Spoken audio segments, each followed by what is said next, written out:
guys, follow me on Instagram to never ever miss any of my crazy updates. Hi guys and welcome to another vlog. I'm driving this. This is the Audi A4, the 2021 Audi A4, and yes, it's got an update both in terms of aesthetics as well as engine. This is the engine bay of this car. It says TFSI. Yes, there is no diesel engine on offer. You can hear the engine a bit. It's noisy right now, of course, but there is insulation, and on the inside you can barely hear it. Now a lot of stuff has actually changed on the 2021 model. First and foremost, the grille is flatter and bigger, and obviously you've got the Audi logo right there. You've got front parking sensors. You've got a lot of chrome as well at the front. Aggressive bumpers. In fact, these are functional air dams. Yeah, pretty much functional. This is a dummy, I believe. I don't know what it works for because it's certainly not the fog lamp. Got silver treatment here. The lights are absolutely stellar. Get these eyelashes as well. Full LED lights, of course. And you see the attention to detail on the lights is absolutely mind-boggling. Now, of course, at night they look beautiful. There's a headlight washer here as well, which is something you don't actually see in a car of this segment, but the S60 obviously has it. There's the towing hook.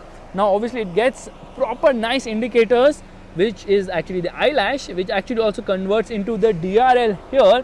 Looks really very rad. Cuts and creases on this car are absolutely stellar because Audi has added more cuts and creases. You can see this line. Beautiful.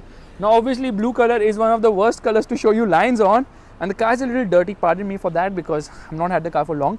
However, you see that chrome surround around the windows. That also looks nice. In fact, they have half chrome finish on the door handles as well. Yep, but a body molding on the side would have been a nice touch. The wheels look very uninspiring, I'm sorry to say that. They look absolutely bland. Might remind you of the wheels on the original Harrier, the pre-facelift. 225/50/17 is the size of the tire. They could have colored it black. Okay, there's a new color on offer, I think grey or something. The test car could have been that grey color as well. But anyways, coming to the rear, obviously you've got rear parking sensors which extend to the side as well. And the good thing is that this car does not get fake exhaust. All right, you see these are the exhausts. They're not as big as they appear to be because there's this surround which is again finished in chrome. Get the chrome line here. Dual exhaust at the rear. Meanwhile, packaging is obviously fantastic. There's a reverse parking camera. You get rear parking sensors. You get dynamic swipe indicators at the rear. They look stellar. 40 TFSI badging. The lights look really nice at night, and they have been revised as well on this car. You get a shark fin antenna which is ironically finished in black, while Audi has also put this chrome line to join the lights. In other cars, they obviously have a continuous light or so. Again, inspired from Porsche probably. Let's open the boot of the car. You just press a button here and there it opens. It doesn't get a power tailgate, but it opens completely like this. The boot is decent size. You obviously get a net here. You get a net here as well. Net there as well with the storage space along with the first aid kit. The spare wheel isn't an alloy. In fact, it's a smaller size spare wheel. The size is 125/70/19. Okay, you have got these anchors as well. You get 40/20/40 split seats, and there's a hook here for your bags, shopping bags, so they don't move around. There's the warning triangle, and you can actually hold it from here properly and push this down. Okay, I didn't push it hard enough, and there it closes. Coming to the rear, this car has decent amount of space actually. You can see there is actually good amount of space on offer. You get sun blinds at the rear, which are obviously manually activated. And there, of course, is the door pocket, which is decent size, but lot of hard plastics on the door. Nice soft finishing here, and obviously you get the piano black treatment too. Meanwhile, once you get inside, you realize the seat is actually on the lower side, and under thigh support is not the best. There's decent amount of knee room and leg room. In fact, it's quite good for this segment. Headroom though isn't that great. My hair is almost touching the roof. You've got two lights at the rear here. Yeah, two lights at the rear, and you've got two hooks as well to hang your coats or whatever you want to hang as such. Yeah, on both the sides, of course. And of course, a handle to hold on to. 3 adjustable headrests at the rear. You've got a center armrest with nice cup holders. And here below, you have got storage space as well for a tablet probably. Meanwhile, you can actually open this to actually access the boot, or just to split it forward if you want to split forward the seats. That's also a nice touch, but unfortunately 3 people cannot sit here because of the hump in the center. There's a 12-volt charging socket. There should have been USB plugs here. And it's got a 3-zone climate control system. This is of course the rear zone of the air conditioning. Meanwhile, you've got storage space here, a little bit scooped out seat back. Overall comfort levels at the rear is actually decent enough. Seat recline angle is fine. It's not very reclined, it's not upright either. Dashboard design looks fantastic, of course. Let's quickly get to the front. Now there's a lot to talk at the front because this car's got plenty of features. First and foremost, you know what, the request sensor actually works on each and every door of this car. That's again something which is unique because the competitors don't really offer the same. But I don't like the door handles which open upwards. Okay, there's good amount of storage space at the front just to open the boot. All these controls might remind you of other VW group cars. These are obviously the controls for the outside rear view mirrors, which are obviously auto dimming. They also recline when you get into reverse, and they're heated too, and they also get the memory function. Obviously one touch up down power windows. This is for the memory seats. Only the driver gets memory seats. You can save up to 2 people settings. 4-way lumbar adjustment, electric adjust for the driver's seat as well as the co-passenger seat. And this is a new car, so this thing needs to be removed right now, which I shall do. And there it's off. So I would have expected them to actually write Audi here, but they haven't. There you see a proper dead pedal. Now there's storage space here where usually they keep the manual. Yes, the manual is there. Now this is so deep, just look how far my hand goes. Okay, I'm not even going to fold it. Yeah, my hand can keep going inside and inside. That is how long and deep this is. This is actually a tunnel which leads to nowhere. Let's put this back. Automatic headlights, automatic wipers as well. These are the controls for the fog lights actually. This is for the headlight washer, I believe. Rear fogs, and for the headlight function. This is for headlight leveler. Seats are extremely comfortable. Hi Nuren, what's up? How come you're not taking a selfie? All good, all fine. And what's with the zebra print on your pants? Please tell me that no zebra was killed while making those pants. Zebra print. Whatever, it looks like a zebra. Did you study? I'm sorry, that's a chimpanzee print. Let's get inside. Okay, now listen to the sound of the doors when they shut, okay? There's this thud which has this softness. It's like, okay, there's going to be a proper thud, but there's a person sitting inside who actually holds the door for you, and he's like, no, this is an Audi, it has to be soft. It's extremely soft, extremely impressive. Dashboard looks really nice. Only thing is this 10.1 inch screen, which is a touch screen, which is a new unit, actually kind of sticks out, feels like an afterthought. Earlier obviously you had that other screen. Now this bigger screen, because it's a touch screen, means that the MMI rotary controller is gone now, which is very disappointing, because whatever you want to adjust, you have to do it from here itself. Okay, you see the glove box is actually small in size. This takes a lot of space. And another interesting feature is this, there's some safety feature which allows you to actually lock the rear seats from being reclined. Yeah, that's right, there's actually a key which goes inside here. Yeah, you put a key, you can lock it, so the rear seats cannot be reclined. It's like if somebody breaks into your car, they cannot access your boot. But why would they not break into your boot rather than breaking into your car if they know you have valuables in your car? That kind of does make sense, doesn't make sense, depends on your situation. Now, the dashboard design looks very nice. Not much hard plastics. Actually, this is slightly soft. There's a light here along with the mirror. I was telling you, she was taking selfies. That's the reason this is out. Obviously, we get it on both sides. This car has got 8 airbags. Yeah, in spite of having 8 airbags, even on the driver's side, there is a handle. Seat belts obviously get the height adjust. Okay, airbag is right there. And overall quality of the cabin is fantastic. The finishing on the controls is just another level, and I love how, the temperature is inset through this dial. Just see the quality, the finish, the sound it makes. 3-zone climate control system, obviously. These are the controls for the drive select. This is for stop start system. I've turned it off. Traction control, self park, parking assist, and this is to turn off the screen. You get a 12-volt charging socket. You get a USB plug there, engine start stop button. And there is storage space here. In fact, there's an ashtray. There's storage space here as well. Actually, this thing has become free because there's no controller for the MMI system anymore. MMI is obviously multimedia interface. There's space here to keep the key. This is the auto hold function. This is the electric parking brake. Gear lever feels nice to hold. This is actually for the volume as well as to go to a next track or a previous track. And below the front center armrest, there is good amount of storage space along with wireless charger and a cigarette lighter as well. And there's a USB-C plug right there. So plenty of charging options inside this car. The steering wheel is adjustable both for reach as well as rake, but it is manually adjustable. This is obviously the lever for the cruise control system of the car, and these buttons on the steering wheel are obviously for the instrument cluster, which happens to be the Audi Virtual Cockpit Plus. It's a new unit. You can see that because I put a new display here, which looks absolutely rad, looks very nice. Browsing through this is very easy. Yeah, it's one of the easiest systems to browse through. Very legit, extremely well done.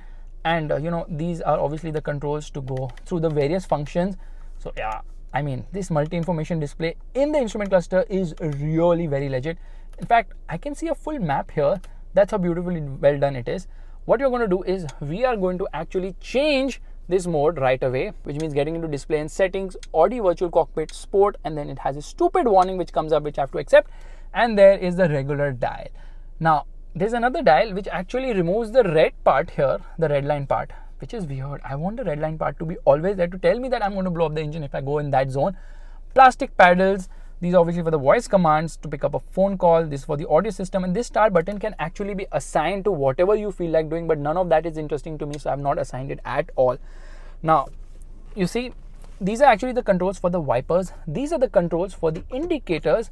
Let's turn off the lights and use the wipers right away. Good amount of spray on offer. Yeah, the wipers work brilliantly well. Frameless inside rear view mirror, which is obviously auto dimming. Lot of lights. Yeah, a lot of bright lights here. These are the controls for the sunroof. So in order to open the sunroof, just press this button and there the sunroof opens. Disappointingly though, the lower sunblind has to be manually operated when you don't want to open the roof as such, and that's about it. It doesn't go any further. So yeah, it could have opened a lot more, but that's about it. It doesn't open any further. Let's close this. So this thing doesn't go back. You have to manually do it. Manually at a car of this price kind of feels weird, but then that's how it is. Coming to this infotainment system, it's very nice, legit. In fact, it's got 30 colors for the ambient light as well. Very fluid. It has this sound which tells you that what you're doing is actually happening. However, it doesn't get haptic feedback, which is there in the A6 and the A8 and other bigger Audi cars. Let's come to car right away because I'm going to show you the ambient lighting, lights and vision. Background lighting, it takes a bit of a time to understand all this. So there are 3 colors here mainly, but then you can get into individual and then you can configure how many colors. Yes, that's right, 30 colors. Yeah, there are 30 colors here. Although colors are nice and bright, they are not in the league of what Mercedes offers with 64 freaking ambient light colors. Now you press this view button and there you can see the full map view as well. The dials are fantastic, they're just amazing. The audio system on this car is also very nice indeed. So let's play an audio right away.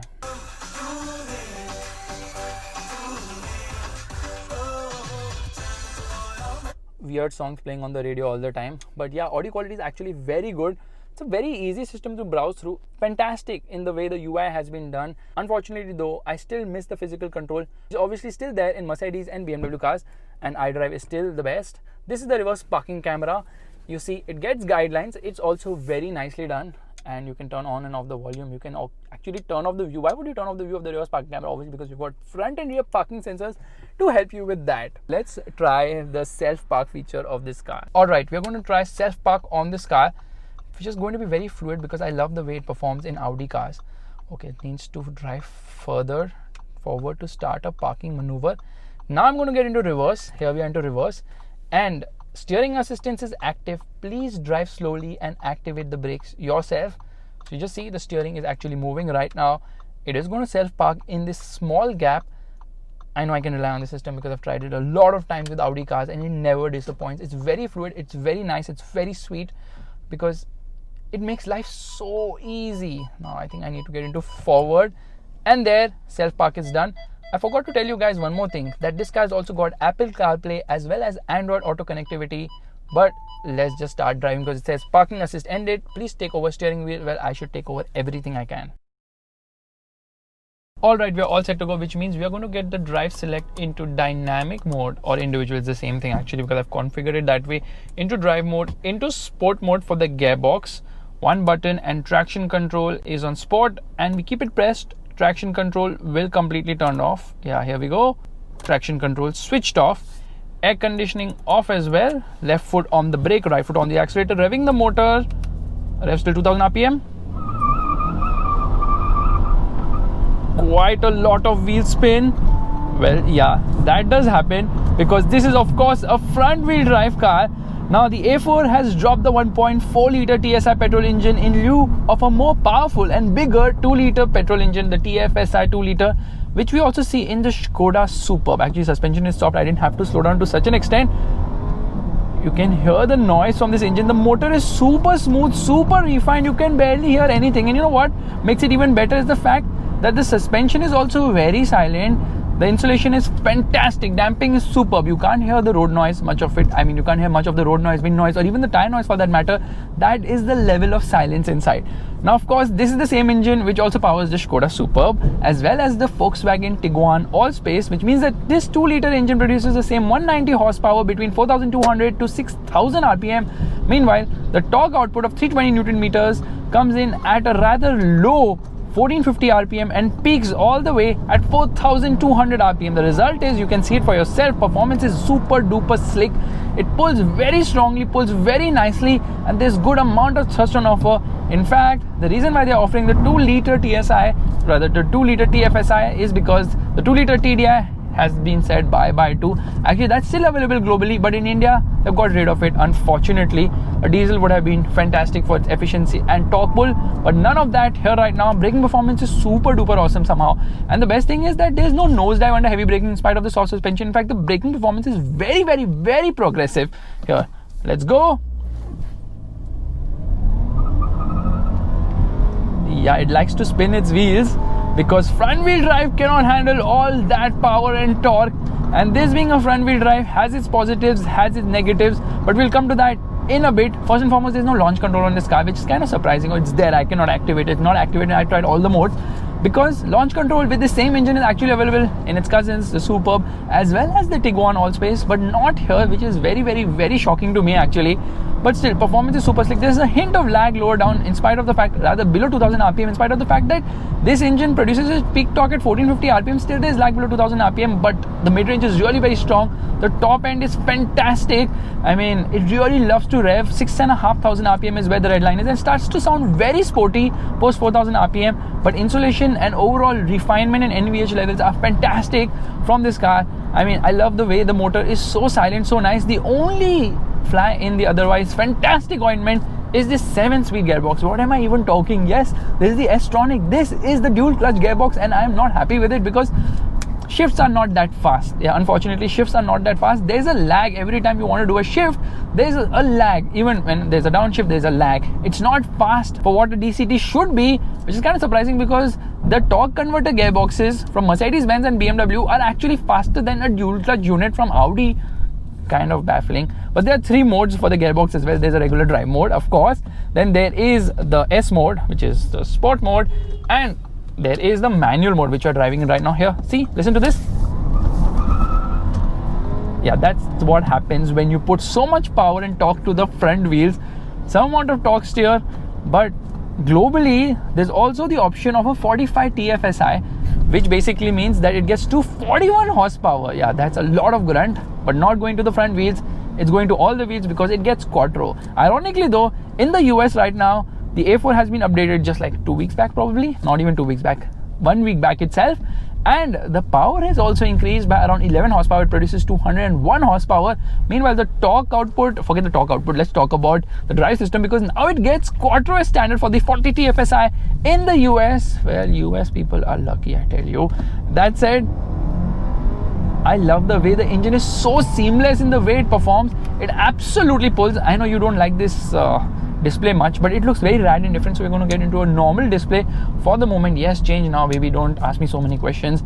Here we are, left foot on the brake, right foot on the accelerator. Listen to this, guys, listen to this. Okay, firstly, it doesn't rev only.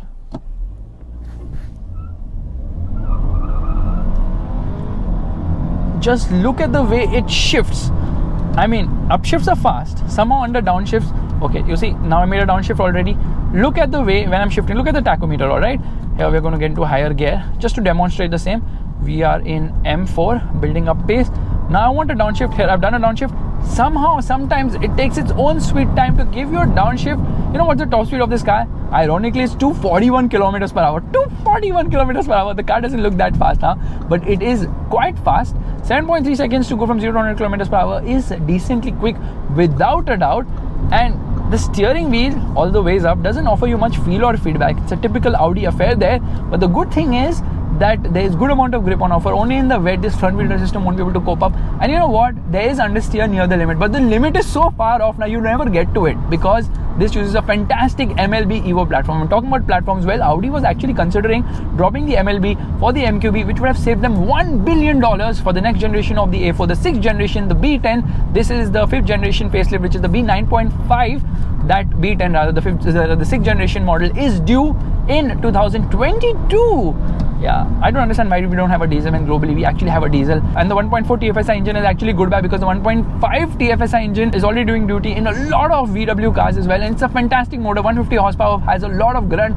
But this is unparalleled. This is fantastic performance without a doubt. I love the engine on this car. I love the way, the smoothness, the way it performs, the way it pulls. Everything is just very nice. Making a quick overtake, no problem at all. You want to manually take control of gears, no problem. You have Tiptronic function here. You've got paddle shifters here as well. So all that you can do, changing directions, quick. But the soft suspension is kind of bothersome, especially when you come to roads like this, which are very, very, very dirty. In fact, you know what Audi likes to call the suspension? It calls it heavy duty comfort suspension, something of that sort, like as if this is an SUV. No, this is not an SUV, but still the suspension system has been defined as that of an SUV. You know what the best about the brakes? They're so progressive now. They don't, like, you don't move around much. The seat belts also don't get pretension very fast because the brakes are so nicely calibrated on this car. So we're going to launch in sport for the gearbox, revving the motor, and super duper wheel spin, like crazy amount of wheel spin on offer. That is absolutely lovely about this A4, only because of front wheel drive, obviously it does that. Now of course the BMW front wheel drive cars also do these kinds of wheel spin once you have the traction control off completely. It says driver assist here, but there's no driver assist system as such, which is kind of weird and awkward. I was expecting lane change assist, I was expecting collision assist, and a lot of that, none of that is available in this car, which is kind of the irony. Now the handling is good, I would say. It's not great. There is some amount of body roll because the suspension is on the softer side, which obviously lends it absolutely stellar ride quality. I mean, even on the worst of roads, it feels fantastic. However, there's a problem. The problem is that because the suspension is so soft on this car now, you know, there's some amount of vertical movement at higher speeds. But then when you take a U-turn, you can do this. I mean, nothing. I was expecting some amount of wheel spin to come, but none of that happened whatsoever. So as I see it, the A4 is a fantastic car in a lot of ways. It's got the tech on offer, it's got comfort on its side, it's very refined as well, and it's very practical too. But then this is not a dynamic car, and it is actually the 4th best handling in the segment. The first, of course, being the Jaguar XC, the second being the BMW 3 Series, the third being the Mercedes C-Class, and the 4th being the Audi A4. It's more like the Volvo S60 in that regard, in the way its dynamic abilities have been calibrated, because it's more soft. It's also front wheel drive like the Volvo. The other three are of course rear wheel drive and definitely feel much better to drive. Steering being more accurate, overall driving feel is much superior in those cars, but this is more comfort oriented, and it really shines when it comes to comfort. Audi has done a fantastic job with the suspension because it is so well damped on this car. And you know what, if you pre-book this car, Audi is also throwing in the comprehensive 4-year service package, which is kind of reassuring.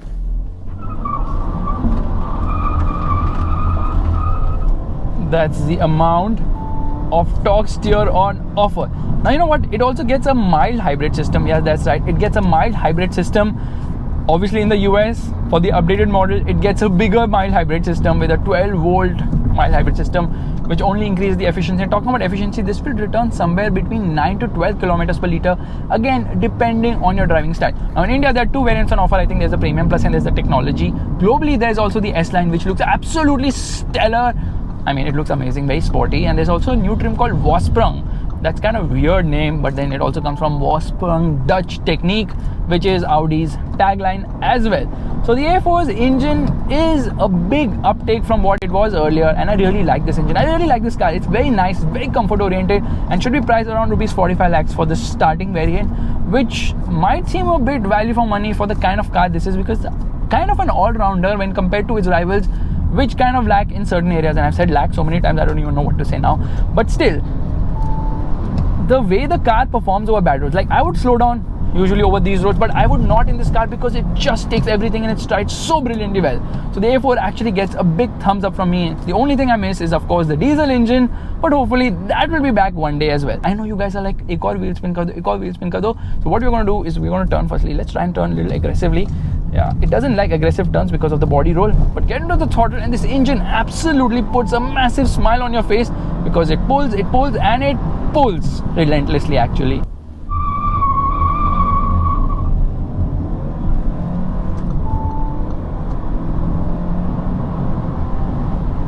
Fantastic engine. The horn is also very good. And on that bombshell, it's time to end. Thank you so much for watching. If you like this vlog, make sure to give the thumbs up, that's a like button, and also subscribe to the channel. I will see you guys in the next video real soon. Bye bye, take care.